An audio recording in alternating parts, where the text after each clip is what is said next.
वैकुंठ चतुर्दशी के दिन स्नान करके भगवान विष्णु और भगवान शिव की पूजा करनी चाहिए। व्रत का संकल्प करके ओम नमः शिवाय, ओम नमो भगवते वासुदेवाय मंत्रों का जाप करें। इस दिन मंदिरों में घी का दीपक जलाएं।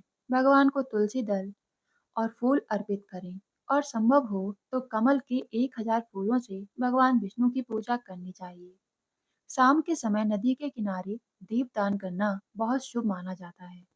सुबह जल्दी उठकर स्नान करें और साफ वस्त्र धारण करें। पूजा का संकल्प करें। भगवान विष्णु के लिए पीले फूल और पीला चंदन और भगवान शिव के लिए सफेद चंदन, धतूरा, बेलपत्र और सफेद फूल अर्पित करें। गंगा जल और पंचामृत से भगवान शिव का अभिषेक करें और भगवान विष्णु जी को स्नान कराएं। पूजा के दौरान ओम नमः शिवाय, ओम नमो भगवते वासुदेवाय मंत्रों का जाप करते रहें। भगवान विष्णु को तुलसी दल का भोग अवश्य लगाएं। घर के मंदिर में दीपक जलाएं और शाम को पवित्र नदियों के किनारे 14 दीपक जलाने की परंपरा है। पूजा के दौरान वैकुंठ चतुर्दशी की कथा पढ़नी और सुननी चाहिए। पूजा के अंत में कोई गलती हो गई तो भगवान से माफी मांगनी चाहिए।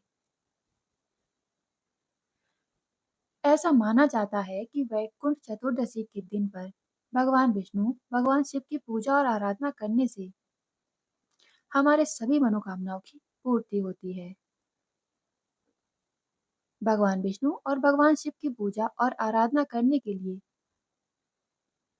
हमें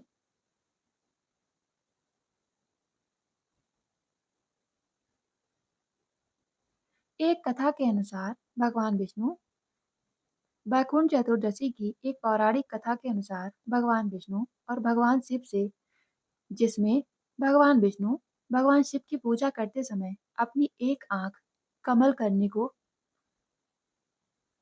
वैकुंठ चतुर्दशी की कथा के अनुसार भगवान विष्णु और भगवान विष्णु से जुड़ी हुई है।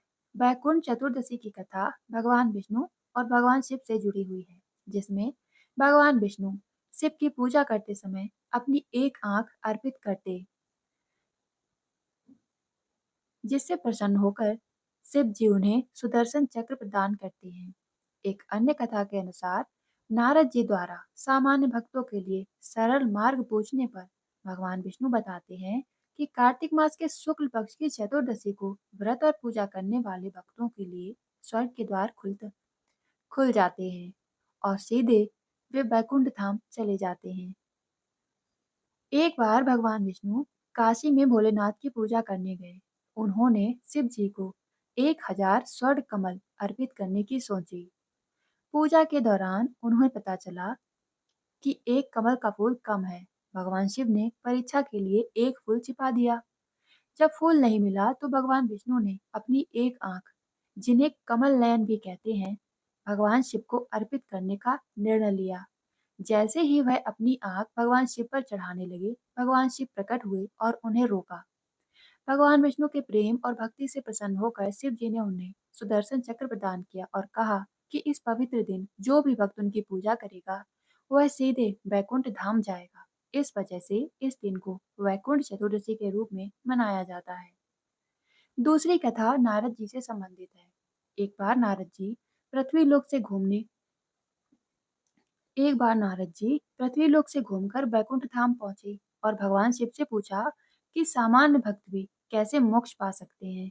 तब विष्णु जी ने नारद जी को बताया कि कार्तिक शुक्ल पक्ष की चतुर्दशी तिथि को जो भी नर नारी व्रत करेगा और भक्ति से मेरा पूजन करेगा, उनके लिए स्वर्ग के द्वार साक्षात खुले रहेंगे। इसके बाद भगवान विष्णु जी ने इसके बाद भगवान विष्णु जी ने अपने द्वारपाल जय और विजय को आदेश दिया कि वे वैकुंठ चतुर्दशी के दिन स्वर्ग के द्वार खुला रखें।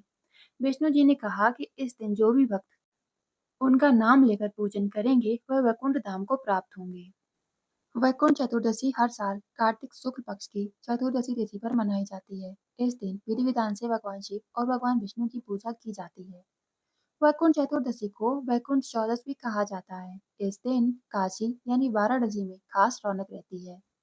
वैकुंठ चतुर्दशी हर साल कार्तिक शुक्ल पक्ष की चतुर्दशी तिथि पर मनाई जाती है। इस दिन विधि विधान से भगवान शिव और भगवान विष्णु की पूजा करने का विधान है। वैकुंठ चतुर्दशी को वैकुंठ चौदस भी कहते हैं।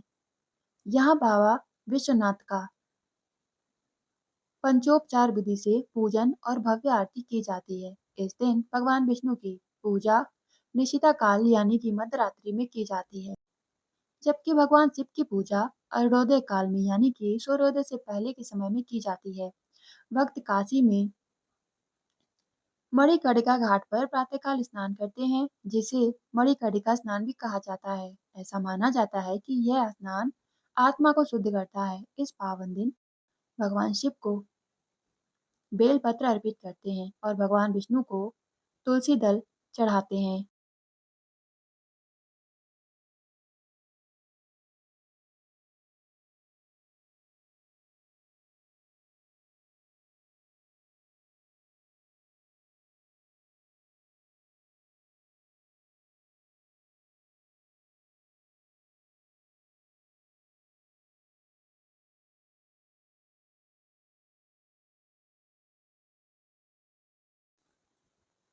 वैकुंठ चतुर्दशी 4 नवंबर 2025 दिन मंगलवार को मनाई जाएगी।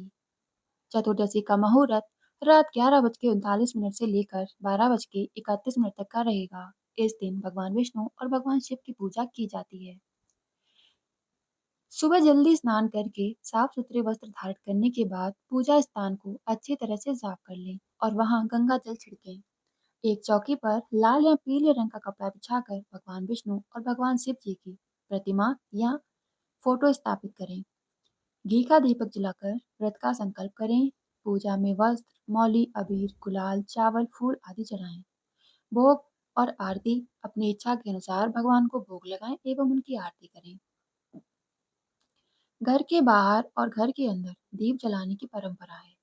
दीपदान करने से घर में सकारात्मक ऊर्जा और सुख समृद्धि आती है।